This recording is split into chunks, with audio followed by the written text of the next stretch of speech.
For the 6th season in a row, Walters is the official bar of the Nats Chat podcast, located across the street from the ballpark, just off South Capitol Street.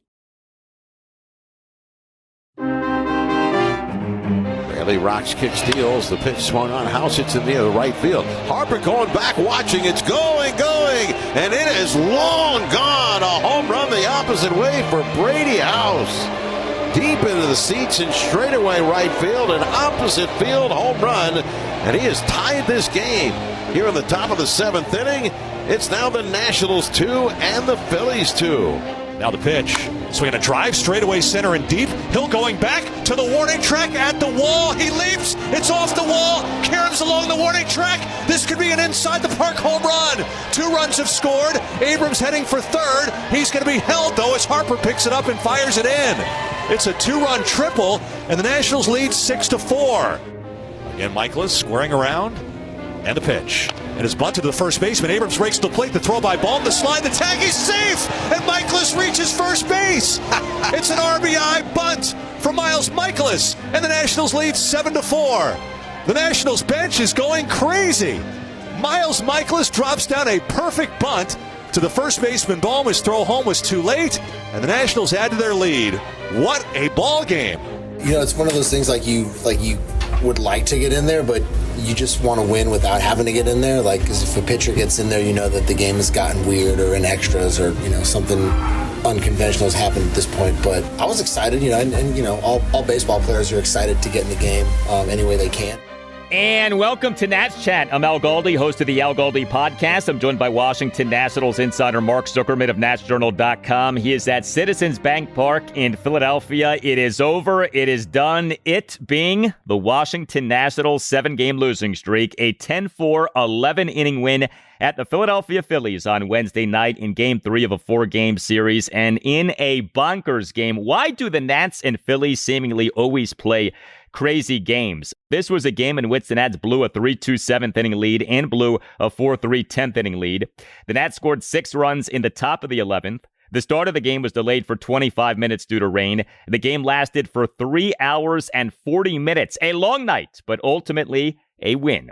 The Nats at MLB's 2026 regular season now are 56-60 with a run differential of plus 14. Good to have you with us. This installment of Nats Chat is brought to us by Mason Kalfas. He is the top legal recruiter in Washington, D.C. Mason and his team at Zenith Legal specialize in placing partners, associates, and senior government lawyers at elite firms across Washington, D.C. and the country. You can reach Mason at 202-486-3535. Also, a thank you to you, the Nats Chat podcast listener. Our numbers for July were by far the best that they have ever been. Our best July ever. Thank you. We appreciate you listening, and we appreciate you spreading the word about this podcast. So the Nats on Wednesday afternoon announced having designated starting pitcher Zack Littell for assignment. We will get to that. More than a few people wondered why Littell and not starting pitcher Miles Mikolas got DFA'd. But you know, it's a good thing that Miles Mikolas did not get DFA'd,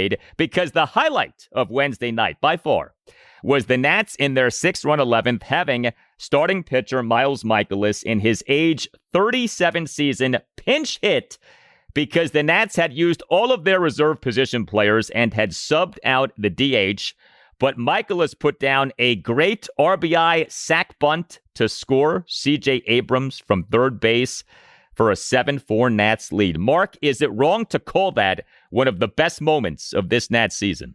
Not at all. That is a 100% valid way to describe it. And you know what? If you're going to end a long losing streak, you might as well do it in style like that. Not boring in any way. Might as well have it be the craziest game of the year. Biggest at bat by a Nationals pitcher in extra innings since Oliver Perez. For those who remember that, about a decade ago, I think it was. Just bonkers. Absolutely bonkers. And, you know, the reason they kept Mikolas over Littell, maybe deep down they knew that he was a better pinch hitter option than Littell. The guy played the National League for years with the Cardinals. A bunch of at-bats. I think it was 15 or 16 career sac bunts. He's got 2 career homers. Clearly, that's the guy you want to have still around for you, right? The last Nats pitcher with an RBI in a regular season game, Eric Fetty, on August 6th, 2021. This installment of the podcast is for August 6, 2026. Now, the Fetty stat sounds a little grander than it actually is because obviously the National League has had the DH for years now. But yeah, fun moment with Miles Mikolas putting down a heck of a bunt and plating CJ Abrams in that 6-run 11th inning. So much to get to with not just the game, but like I said, with Zack Littell getting DFA'd. But maybe / probably the biggest problem for the Nats during the losing streak, offense. The Nats during their 7-game losing streak, just 16 total runs, but the Nats on Wednesday night, 10 runs. The Nats were back to being very good offensively. 10 runs, 10 hits, which were a home run, a triple, 2 doubles, and 6 singles, 8 walks, 5 for 17 with runners in scoring position. A big game for CJ Abrams. He was the Nats starting shortstop and number 1 batter. That sounds familiar. Went 3 for 5 with a 2-run triple, an RBI single, another single, a hit by pitch, and a stolen base. Abrams in the Nats' 2-run 7th had a 2-out opposite field RBI single through the left side of the infield for a 3-2 Nats lead. Abrams in the Nats' 6-run 11th, a 2-run triple to center field for a 6-4 Nats lead. Now, there was a lot happening on this play. So, a supremely well-struck ball by Abrams. The Phillies center fielder Derek Hill crashed into the outfield wall, ended up leaving the game. Scary moment. But there's also this. Abrams did what he tends to do, and I wish he would stop doing this. He strikes the ball in such a good way. He admires the ball. He slowly jogs to first base, but he doesn't end up having a home run, and he should have had an inside-the-park homer in this spot. He totally lollygagged his way to first base. I just wish he would stop doing that. He cost himself a base there, did end up scoring, and I guess we wouldn't have had the Miles Mikolas moment, so maybe we should be thankful that Abrams did as he did. But a big 2-run triple there for C.J. Abrams. Yeah, I had the same thought. As soon as the ball caroms off the wall, I'm thinking inside the park, and then I'm like, wait, where's Abrams? Why isn't he further along the bases yet? And you saw the reason why. It didn't come back to haunt them. Thankfully, it didn't. It's a small nitpick during what has otherwise been just a fantastic season for him. And I just got to say, with James Wood on the IL, with Curtis Mead and Luis Garcia now playing for other teams, Abrams is the lone remaining consistent producer in this lineup. It's his lineup now, and he continues to come through for them in a way that nobody else currently on the active roster is doing or has done for them. Right now, where would they be without C.J. Abrams? I'll give you credit. You asked the question last night, would he put him in the leadoff spot? I thought that maybe he wouldn't, not wanting to mess it up. Blake Butera said he did consider that, but he also believes in the idea you put your best hitter at the top, and with James Wood out, that's C.J. Abrams. So he had a conversation with C.J. beforehand and said, how do you feel about that? Abrams like, yep, absolutely, let's do it. And what he did in this game is exactly what he's done for them all year long out of the cleanup spot. He has been so big for them, so important for them, so clutch for them. And at a time when they desperately need it now with all the others who are gone, he is the catalyst of this lineup, and he's going to have to continue to be for a while. You know, we never really talked about this. The Nats did not trade C.J. Abrams in the lead up to the 2026 MLB trade deadline. Now, I don't think that's shocking because, as we discussed, the reporting in the lead up to the deadline was that the Nats were unlikely to trade him. There was reporting on the day of the deadline that the Boston Red Sox very much wanted C.J. Abrams, but the Nats did not trade him. And, you know, the obvious question is, did the Nats not trade him just because the Nats did not get an offer that the team deemed acceptable? Or was Paul Taboni really, truly not trying to trade C.J. Abrams? And I suppose time may tell on something like that. But Abrams did not get dealt. He remains on the team. Yeah, I don't think Taboni was shopping him, certainly. As I said all along, if somebody calls, you listen, you hear what they may have to offer. But that offer would have had to be just insane. Like I said, Juan Soto-esque package of players in return, and I just don't think anybody would have gone that far with it. Had anybody, it would have been an interesting discussion to have, but I never got the sense in those final couple weeks leading up to the deadline that they were seriously considering it. Something perhaps to consider down the road, but you may also say, listen, this guy has been so good for them offensively. He's also really been good for them in the clubhouse. They keep talking about it's kind of his team. He's a leader in that clubhouse, at least among the position players. And not because he's suddenly becoming this really vocal guy. That's not who he is. But his personality, his encouragement for teammates, his being a good teammate with everyone. He has grown up a lot in the last few years, aside from the occasional watch a home run that's not a home run at the plate. And I just think they really appreciate who he has become and what he's doing for them. To me, like, I know Wood has technically had the better year and better stats overall. What has stood out to me about Abrams has been the consistency and the clutchness for him. He has come through for them. They don't have a lot of these late wins in late innings. And I feel like every time it does happen, Abrams is front and center. The C.J. Abrams slash line, 290 batting average, 365 on base, 556 slugging. Just outstanding. The Nats' home run in this game was by Brady House. We've talked about how it is step-up time for the likes of Brady House and Dylan Cruz. And sure enough, House in this game homered, came into the game to pinch hit and play third base, went 1 for 4 with a solo homer. House in the Nats' 2-run seventh, a pinch, 2-out, opposite field, solo homer to right field to tie the game at 2. The homer going a projected 404 feet per Statcast, came off lefty Phillies reliever Brooks Raley. As House continues to mash lefties, the disparity for Brady House in terms of the platoon splits, I know most people are aware of this, but man, the numbers just like slap you across the face. Brady House for this regular season at the major league level, OPS of 1,009 versus left-handed pitching, OPS of 538 versus right-handed pitching. It's a shame that about 75% of major league pitching is right-handed because Brady House just owns left-handed pitching in a way that's pretty impressive. OPS over 1,000. Yeah, and this is why he will get as many at-bats as they can give him against lefties, but it's why they're not quite ready to let him play every day. Now, the interesting thing, and you've heard Butera say this with Luis Garcia earlier, with Curtis Mead earlier. If you do really well against your strong side platoon, then maybe that convinces them to let you try it against the other side a little bit more. And then if you produce against them, you get to play every day. House doesn't get a lot of chances against righties, and he really hasn't done that much with those chances. But they will continue to use him against lefties whenever possible. And if he keeps it up, maybe there are some opportunities here to see what he can do against right-handers as well. And also coming through for the Nats in this game, Andres Chaparro. He came off the bench to pinch hit, DH, and play first base. 1 for 3 with a 2-run double. Chaparro in the Nats' 6-run 11th had a 1-out, bases loaded 2-run double into left field on a 1-2 pitch to put the Nats up 9-4. Chaparro now in this regular season at the major league level, OPS of 814. He has erupted these last few weeks to get that OPS form at the major league level above 800. But all in all, it felt like, okay, that's more like it. Like, this is the Nats offense that we have come to know.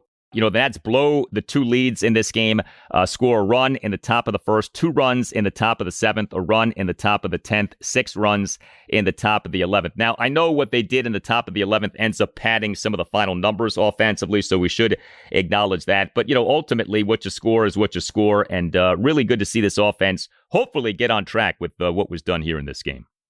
Yeah, so they got 2 hits with runners in scoring position in the first inning. Hallelujah, scored a run. Now, they only scored 1 run. Despite that, they then proceeded to go 1 for their next 11 with runners in scoring position through the 10th inning going to the 11th. So there were still some opportunities they did not convert. Now, they did just enough to keep the game going.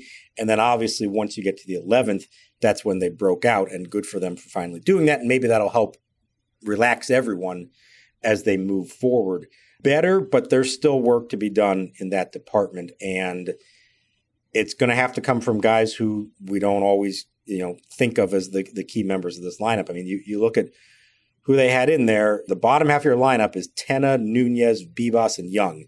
And they actually did contribute to some extent, but they're going to need more from those guys. Obviously, the bigger names like Cruz and House and Lyle and the catchers and Abimelec Ortiz when he plays. Andres Chaparro, as you said, has done a lot better. They're going to need production from all over the place because right now, as I just said earlier, C.J. Abrams is the one sure thing you've got in there. Everybody else is a question mark, and you just hope you get enough from them. And oh, by the way, the Phillies' scheduled starting pitcher for Thursday evening's Game 4 is Christopher Sanchez, who is having a magnificent season. Christopher Sanchez, as of games through Tuesday, number 1 among all pitchers in MLB in wins above replacement for Baseball Reference at 5.9. Hey, are you a law firm partner looking for a better team? Take your 900 OPS to a championship caliber team by contacting Nats Chat sponsor Mason Kalfas, who is the top legal recruiter in the Washington, D.C. market. Mason and his team at Zenith Legal specialize in placing partners, associates, and senior government lawyers at elite firms across D.C. and the country. Zenith has placed attorneys at almost every top law firm in D.C. and New York. And unlike your current firm's innovation committee, Zenith actually built technology that works. Zenith's proprietary candidate app lets lawyers track where they've been submitted and helps Mason's team identify the best opportunities faster and more efficiently. No other legal recruiting firm has anything like this. And if your current partnership meetings feel more hopeless than Mets fans in October, it may be time to make a move. Bet on yourself with the best legal recruiter out there advocating for your future. Call Mason Kalfas today, 202-486-3535. That's 202-486-3535. If you're like me, you're the kid who savored every last drop of sugary milk at the bottom of your cereal bowl while watching Saturday morning cartoons. Kachava's new flavor, Cinnamon French Toast, gives you a bit of that classic nostalgia. And I love that it's made with real cinnamon bark. It's a comfort flavor, but with benefits and without the sugary drawbacks. There's no artificial colors, flavors, or sweeteners. It's non-GMO, there's no soy, there's no animal products, no gluten, and no preservatives. But Kachava does provide all the nutrition your body craves in one deliciously simple shake with just 2 scoops. So treat yourself to a childhood favorite. Go to Kachava.com and use code SPORTS for 15% off your first order. That's Kachava, Kachava.com with code SPORTS. Hey, it's Ryan Reynolds here from Mint Mobile. Now, I was looking for fun ways to tell you that Mint's offer of unlimited premium wireless for $15 a month is back. So I thought it would be fun if we made $15 bills. But it turns out that's very illegal. So there goes my big idea for the commercial. Give it a try at mintmobile.com/switch. Upfront payment of $45 for 3 months, $90 for 6 months, or $180 for 12-month plan required. $15 per month equivalent. Taxes and fees extra. Initial plan term only. Greater than 50 gigabytes may slow when network is busy. See terms. The 0-2 from Irvin. Swing a long drive right field toward the corner. If it's fair, it's gone. And it hits the foul pole screen. Arise flips the bat to the sky. It's a home run and the game is tied at 1. His first Phillies home run right down the line off the foul pole screen on an 0-2 pitch. When it came to the Nats pitching in this win on Wednesday night, the pitching was good. Starting pitcher Jake Irvin, he allowed 2 runs in 5 1/3 innings, gave up just 3 hits, which were a home run and 2 singles, 2 walks, 3 strikeouts, threw a lot of strikes, 83 pitches, 55 strikes, just 28 balls. And the Nats relief pitching was good. Now, Nats manager Blake Butera made quite a few pitching changes in this game, and you wonder if he regrets any of them just because of how long the game ended up going. The Nats activated Brad Lord earlier in the day, seemed to be trying to stay away from Lord with Miles Mikolas as the Nats scheduled starting pitcher for Thursday evening. But ultimately, 6 Nats relievers combined to allow 2 runs, 1 earned in 5 2/3 innings. We had 2 relievers making their Nats debuts. Will Dion, he in his Nats debut tossed 2/3 of a scoreless inning. He in the bottom of the 6th faced 2 batters, issuing a 1-out walk of Bryce Harper, but then inducing a 3-6-1 double play on a first pitch grounder by Luis Garcia. The Nats got Dion in the trade of starting pitcher Foster Griffin to the Cleveland Guardians this past Monday evening. And Yovanny Cruz, how about this guy? In his Nats debut, did not exactly kill it. 1 run in 1/3 of an inning. Bottom of the 7th, faced 4 batters, got just 1 out, gave up 2 singles, and issued a walk. He threw 23 pitches, just 12 strikes versus 11 balls. But this guy has stuff that, shall we say, can play. A flamethrower. Cruz, per StatCast, had an average 4-seam fastball velocity of 100.4 miles per hour. Shades of Henry Rodriguez, throws 1,000,000 miles an hour. You just don't quite know where that baseball is going. The Nats got Yovanny Cruz in the Luis Garcia Jr. trade that was made this past Sunday night with the New York Yankees. The Nats in that trade got back 4 pitchers, including Cruz. Before we proceed further with the bullpen discussion, what do you think about Yovanny Cruz and what the Nats might have in this guy? The name that immediately came to my mind was Henry Rodriguez. That's exactly what I was thinking. And let's just hope this guy can find the plate a little more than Henry did back in the day.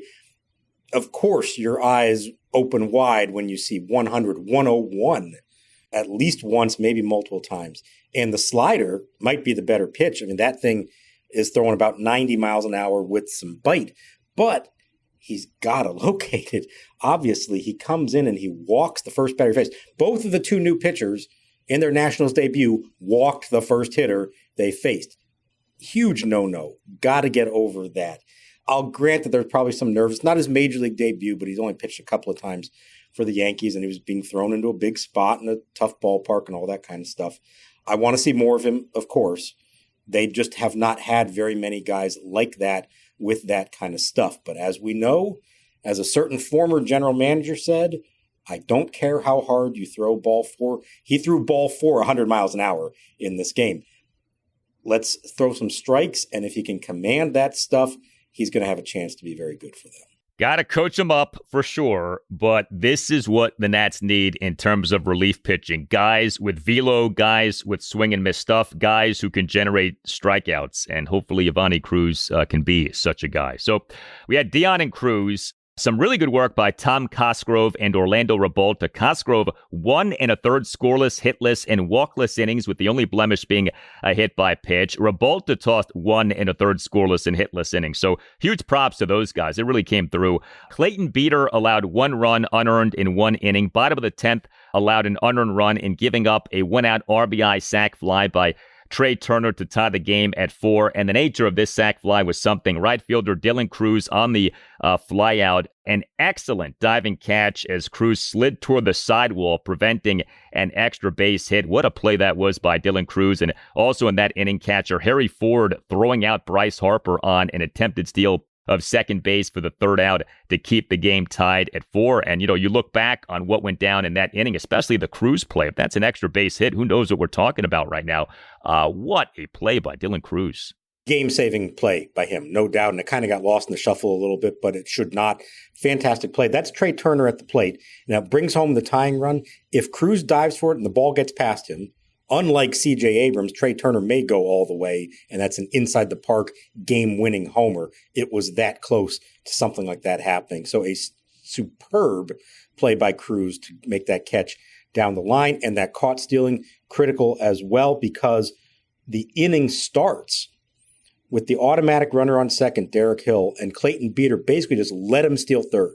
Ford didn't really have a shot because he got such a big jump, and that's why Hill could score on the line out to right field, because he had gotten himself to third base with nobody out. So to come back from that, Beeter with a quicker move to the plate, Ford with a perfect throw, and the tag by Abrams to nail Harper, that was huge. With this lineup, you don't want to give them any more chances. You had Arias at the plate with the winning run now in scoring position. That could have been huge. So 2 big-time defensive plays in the bottom of the 10th, game-saving plays. Yeah, really nice tag by Abrams on that caught stealing. And then Brad Lord tossed a perfect bottom of the 11th as Brad Lord is back. Great to have him back. The Nats on Wednesday afternoon announced having returned Lord from his minor league rehab assignment and having activated him from the 15-day injured list. He'd been on that since July 9th, retroactive to July 6th due to left side tightness. Lord threw 10 pitches. He should be available to at least some extent for Thursday evening. Do you think it's safe to say that, or not necessarily? Under normal circumstances, yes. Given that he just came off the IL, you'd probably prefer not to do it, but they may not have a choice, depending on how the game goes on Thursday. They may feel compelled to do it. Let's remember, Lord only pitched in 1 official rehab game. Now, he wasn't out for a long time, so maybe he didn't really need that much, but he faced live hitters once in a simulated game, and then 1 inning at Rochester. That was about 4 days earlier. So he does still have to kind of work his way back into it. I was glad to see him do well this game. Obviously, 6-run cushion will help a lot. It's remarkable how many new faces there are in this bullpen just since Lord went down, but it's very nice to have him back. He has been, aside from that last outing where it got really ugly for him before he went on the IL, but he has been one of their most reliable arms in that bullpen this year. Question. And I know Lord just came off the 15-day injured list, but with Zack Littell having been DFA'd, and we'll get to that shortly, with the possibility for maybe something happening with Miles Mikolas, we'll see. Do you think there's a chance we see Brad Lord get to start any games down the stretch? or would he have to be stretched out? And is this the kind of thing the Nats would maybe wait until next season to do as opposed to trying to have Lord start games this season? So Blake Butera said pregame that the plan is to keep Lord in the role that he was in. What I think will be interesting is do they view that as 2 to 3 innings, long man, or maybe even as high leverage, later in games, given what their other options are at this point. They trust him in a way they don't trust a lot of others. So yes, he is usually good to go multiple innings, but I did not get the sense that they're thinking of him starting. I had the same thought earlier in the day, and he pretty much kind of shot that down. Maybe you look at something different in the future, but I'm just going to say, based on what they've seen from him and knowing how hard it's been for them to find quality relievers, they probably think they have one in Lord who can be valuable because of his ability to go multiple innings. I think they prefer at this point to keep him in the bullpen. Al Galdi here to tell you about Window Nation. But before that, the Window Nation look into the future. Romero Jr. there, 3 lefties. The 1-2. High drive towards right. Again, Yankiel chasing it back to the warning track. And that lands on top of the wall. Back-to-back homers for the Rochester Red Wings. Romero's first in AAA at a 5-0 game. 393.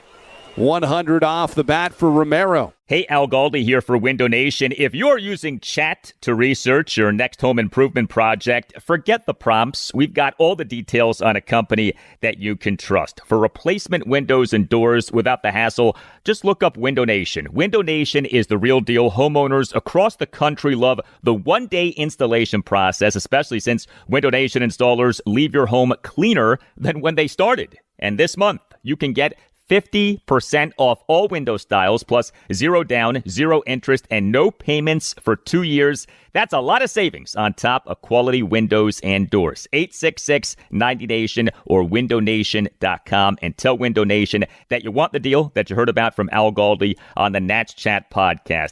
Window Nation, the real deal when it comes to replacement windows and doors. 866-90NATION, windownation.com, and tell Window Nation that you want the deal that you heard about from Al Galdi on the Nats Chat podcast.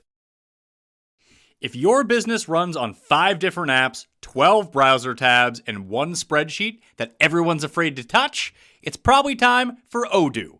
Odoo is an all-in-one business management software that connects every part of your business into one powerful, easy-to-use platform. So instead of wasting time switching between disconnected systems, your entire business works together in real time. Your team moves faster, your data stays accurate, and you can actually focus on growing your business. Let one unified system run your entire business. From the first opportunity to the final payment, everything works together in one place. Whether you're a small business or managing a large operation, Odoo gives you one flexible platform built to grow with you. Learn more at odoo.com. That's ODOO.com. Nunez has drawn 39 walks this year. The natives already ready to unleash the fury on Alvarado if he walks Nunez. Here's the set of the pitch. And it's too high. It's ball 4. The Nationals will take the lead here in the 10th inning. He has walked Nasim Nunez with the bases loaded. And here comes Pinckney from third to score his first big league run on a bases loaded walk.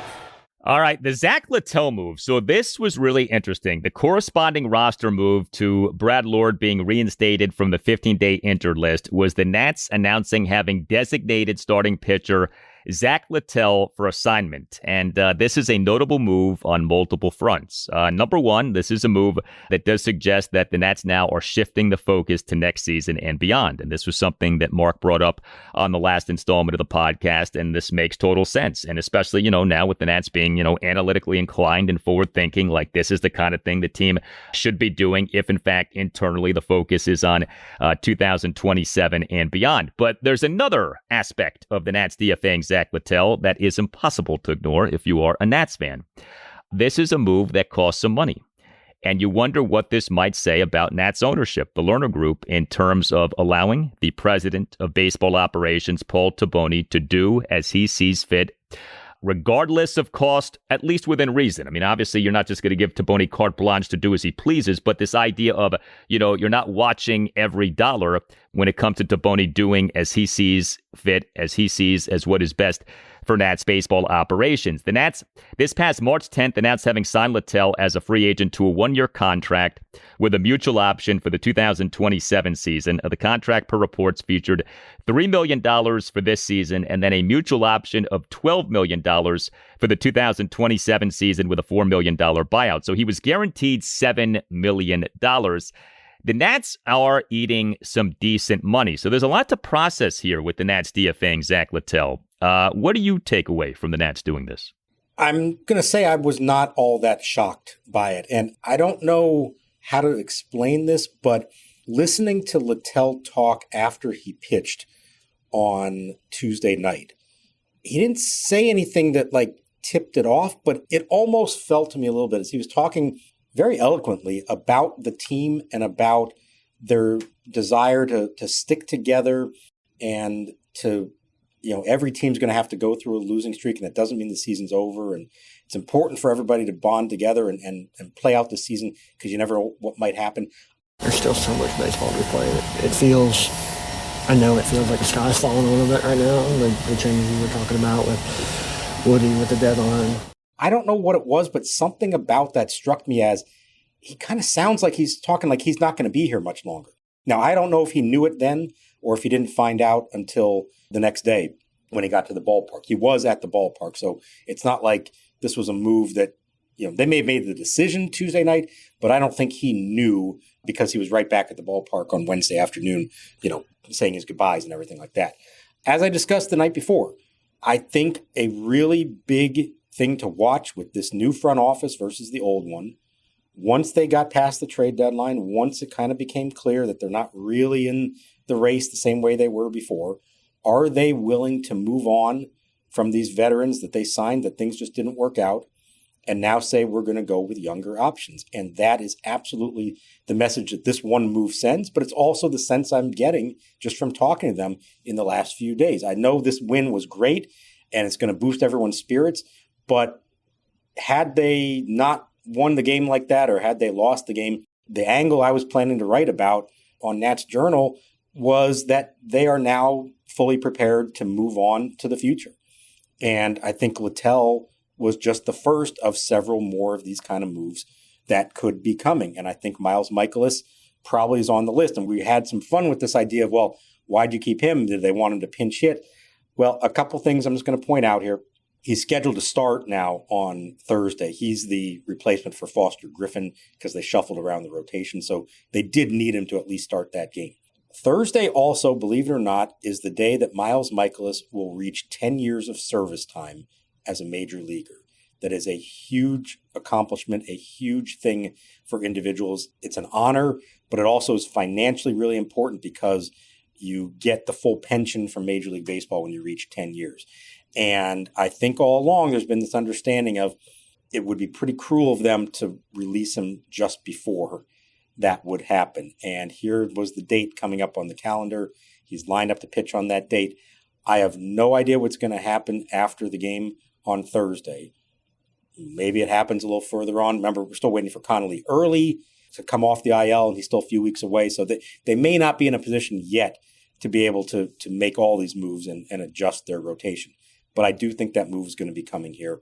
A tribute to him to let him get to 10 years. Obviously, he got to have a wonderful moment as the pinch hitter on Wednesday night. But I think Littell was just the first of several of these kind of moves that they are probably preparing to make as they now look to get some younger guys in there and turn their attention towards the future. As we wonder how in ownership is and how willing ownership is to spend, should we put any stock into the team eating this Zack Littell money, or do you not think it's that big of a deal? I don't think it's that big of a deal. You've already spent the money.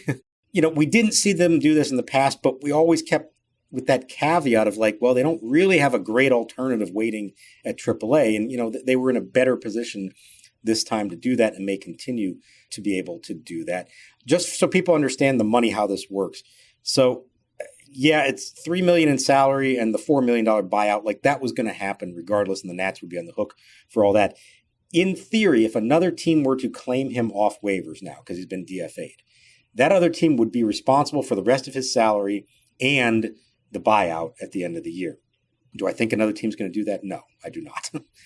I believe he'll clear waivers, at which point now the Nats are on the hook for everything, except if another team does sign him after he's been released and he's a free agent, they will pay a prorated portion of the Major League minimum to have him for the rest of the year, and the Nats would not be responsible for that. That's not a huge number at this point with only 2 months to go. So the vast majority of that $7 million the Nats are paying, they're paying so little overall. I'm going to imagine that it was not that tough of a sell to explain that to ownership and just be like, listen, you hired us to start over here. We've got some young promising arms. Luis Perales, Jackson Kent, also at AAA, are two names that Blake Butera mentioned. Connolly Early at some point here we should see as well. There really isn't a whole lot of valid reason to stick with some of these veterans who just didn't perform for you. And you had them here because you thought either, number one, they were going to help you win, or number two, they were going to pitch well enough that you might be able to flip them at the trade deadline. Neither of those things happened. You have to be willing to cut your losses and move on. Also, the Nats on Wednesday afternoon announced having requested unconditional release waivers on outfielder Joey Wiemer. Remember him? You talk about a shooting star. The Nats this past January 5th announced having claimed Wiemer off waivers from the San Francisco Giants. He began the 2026 regular season on fire, got on base in each of his first 7 plate appearances, a new Montreal Expos / Washington Nationals franchise record, but he then cooled off. The Nats on May 19th announced having optioned Wiemer to AAA Rochester. He struggled big time for Rochester, and the team has requested unconditional release waivers on him. We talked about this off the air on Tuesday night when the Nats brought up Andrew Pinckney, and Joey Wiemer remained languishing in AAA Rochester. Not a huge endorsement of Wiemer, but the other thing is, and I didn't realize this until today, looking at his numbers for Rochester, Wiemer really struggled for Rochester. I mean, there really wasn't an argument to bring Wiemer back up to the major league level. No. Look, he'll always have that first week. It was amazing. It was fun. It helped them get off to a good start. I know when we look back at his final stats with the Nationals, it's going to look like he played really well for them. It was entirely that first week, which was so insane, and that padded the numbers for the rest of his time here. He really was struggling. They sent him down, and I know at the time they said, hey, he'll be the first guy we call up if we need outfield help. Well, the performance there did not merit that at all. I also heard some things about kind of the way he was approaching things down there. It didn't sound like he really embraced the idea of being at AAA as well, which doesn't help at all. And, I mean, he's been on the 40-man roster this entire time. So that's a move that's designed to clear a spot for somebody else. We just talked about all this. There are players, young players, that they're going to want to add to the major league roster here at some point over the next few weeks. That clears up a spot for it from a guy who I think the writing was on the wall clearly once they called up Pinckney. Well, Joey Wiemer feeling himself a little bit after the hot start, huh? Not thinking he's a little too big for AAA Rochester. Interesting. Joey Wiemer will always have those first few plate appearances. So Game 4 for the Nats at the Phillies, Thursday evening at 6:05, not 6:40, 6:05. I think Ted Turner came up with the start time for this Game 4 of the series. And yeah, the Nats have their new Brett Butler. Miles Mikolas is the Nats' probable starting pitcher for the game. And as mentioned, the Phillies are going with Christopher Sanchez. This installment of Nats Chat brought to us by Mason Kalfis. He is the top legal recruiter in Washington, D.C. Mason and his team at Zenith Legal specialize in placing partners, associates, and senior government lawyers at elite firms across Washington, D.C. and the country. You can reach him at 202-486-3535. All Nationals radio highlights on Nats Chat, courtesy of 106.7 The Fan. For Mark Zuckerman, I'm Al Galdi. Thank you for listening, and we'll talk to you next time on the Nats Chat podcast.